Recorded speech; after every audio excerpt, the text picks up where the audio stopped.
There she is. Seize her. The loud commotion interrupted Victoria's thoughts. Before she could see clearly who was shouting, a large group of guards had already surrounded her. How dare you, Victoria?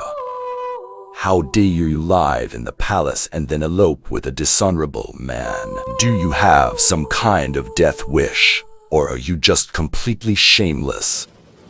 A sharp female voice pierced through the layers of guards to Victoria's ears. Protons were not allowed to leave the capital without the Emperor's permission. Even just stepping out of the city was a capital offense, and Victoria had eloped with a corrupt man, making her even more guilty. Victoria recognized the owner of the ear-piercing voice. It was the Proton Princess Pauline from Oliver County. She wanted to make sure Victoria was harshly punished. In this world, everyone was a hostage, so Victoria was confused by Pauline's sense of superiority. Your Second Highness, Pauline is right. She went out of the city. She had us looking for her all night, said another woman. Second Highness, Victoria realized they must be talking to the second prince, to whom she was engaged based on the arrangement made by her father when he sent her to the Ember Empire as a proton sacrifice. But the second prince had never mentioned this matter. Weren't her father's intentions clear enough? Victoria curled her lips. She didn't hold out much hope for the second prince. The crowd was parted by the guards, opening a path. Victoria saw 3 people striding toward her. The girl on the left was dressed in pink and seemed prideful of her loveliness. This was the Oliver County Princess, Pauline. The lady on the right was wearing a light yellow dress, looking dignified and proper. She was Shauna, the princess who had held her birthday banquet the previous day. The third person was a man in a blue brocade robe. Victoria was infuriated at the sight of this man. She rushed forward without even thinking. Her actions were so fast that the surrounding people could not react in time. Carl, you bastard!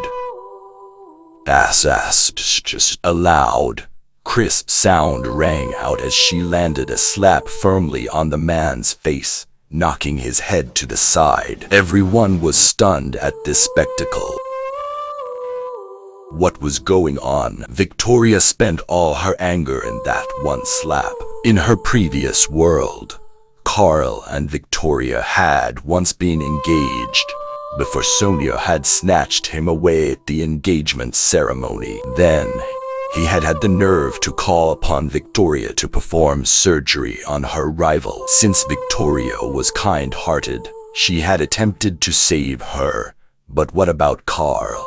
He had paid off an assistant doctor to kill her. The scumbag, she thought. She raised her hand and was about to strike again. But this time, the man reacted quickly and grabbed her wrist. Victoria, what the hell are you doing? His eyes blazed with fury. Victoria was about to retort when Shauna's voice said, Princess Victoria, how can you attack the second prince? Knowing that you went missing last night, he has had people out looking for you for the entire night. With extreme worry, Shauna looked at the second prince of Ember Empire, who was intended to be Victoria's future husband. After hearing what Shauna said and looking again at the man in front of her, Victoria suddenly realized that he wasn't Carl after all. Noticing her shock, the prince pushed her away from him forcefully. She lost her balance and fell to the ground. Her rage, which had been like a volcano about to erupt, suddenly subsided with the pain from falling. She thought about it. That was right, she had seen this second Prince Chris of Ember Empire before. He looked exactly the same as that bastard Carl. What did that mean? Was this the enemy of her previous life? And did that also make him an enemy in her current life? Gripped by the magnitude of this, Victoria lowered her head to gather herself mentally. She repeatedly told herself that this was no longer the world she had been living in, but a place where the imperial power reigned supreme. Just a single slap from her was enough for them to kill her 10 times over. Damn it, how am I going to escape? Can I pretend to pass out? She thought. She glanced at the surrounding guards, who were glaring at her with hostility. She thought to herself that pretending to be unconscious wasn't going to work. What if one of them beat her to wake up? She was very afraid of pain. If she couldn't feign unconsciousness, then she could only pretend to be ignorant. However, before she could react, Chris walked in front of her and said in a cold tone, "Do you want to pretend to be unconscious or stupid? Victoria, stop your scheming and don't try to attract my attention. I won't marry you."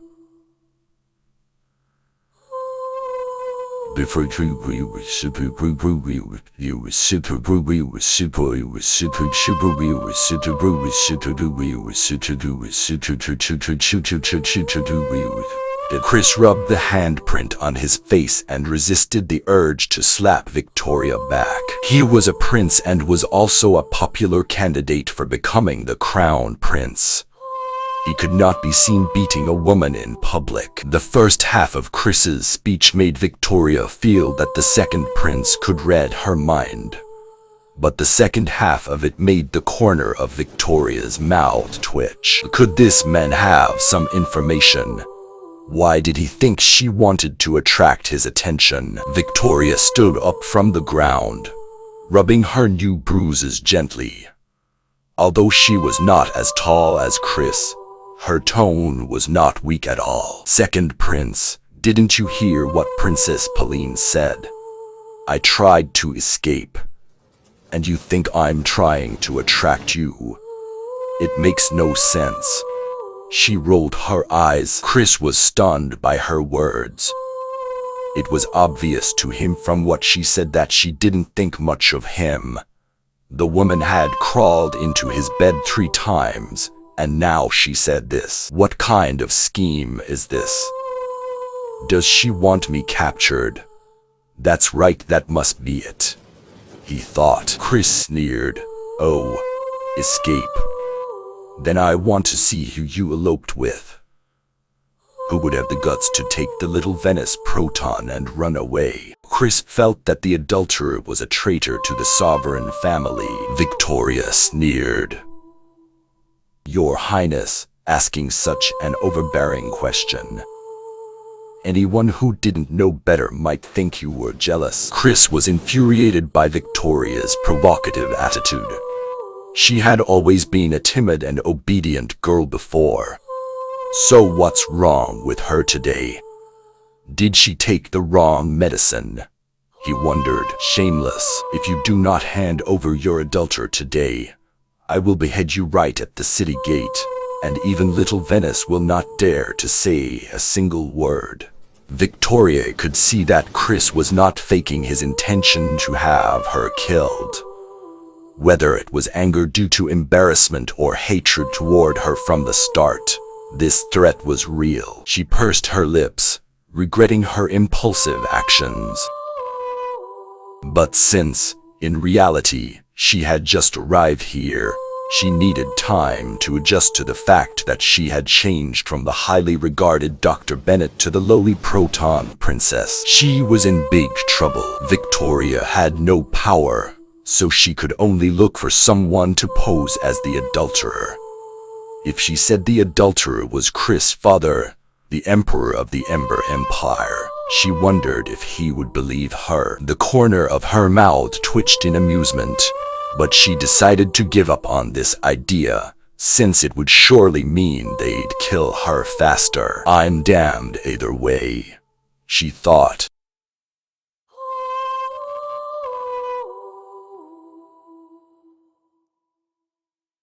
While Victoria was thinking about this dilemma, a guard hurriedly ran in and said to Chris, Second Prince, your subordinate has caught the guard that Princess Victoria ran away with. Chris was stunned. He found it hard to believe that there really was an adulterer.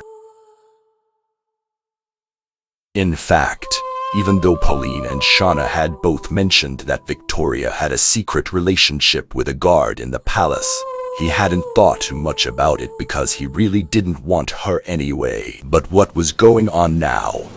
If there really was an adulterer, how could the prince bear this embarrassment? Even if he didn't want Victoria, Chris wanted to get his hands on the guy. Bring him here, Chris ordered through gritted teeth. Victoria stared blankly at the man that was brought forward. The man, named Neil, was wearing the same guard's uniform as the others. The difference was he was tied up like a crab. Insolent lackey, you actually dared to kidnap the princess, said Pauline. Reprimanded the people kneeling on the ground. She continued, and you didn't know he was a traitor. At this, one of the other guards cried out, Your Highness, please spare us. It was Princess Victoria. It was all her. Halfway through her escape, she took advantage of Neil's rest time to put some mystery concoction in the water and weaken him. She wanted to kill him to silence him, but luckily, he was still able to fight her off. She saw that things were not going well, so she turned around and headed back toward the capital. Upon hearing this, Victoria let out a long sigh.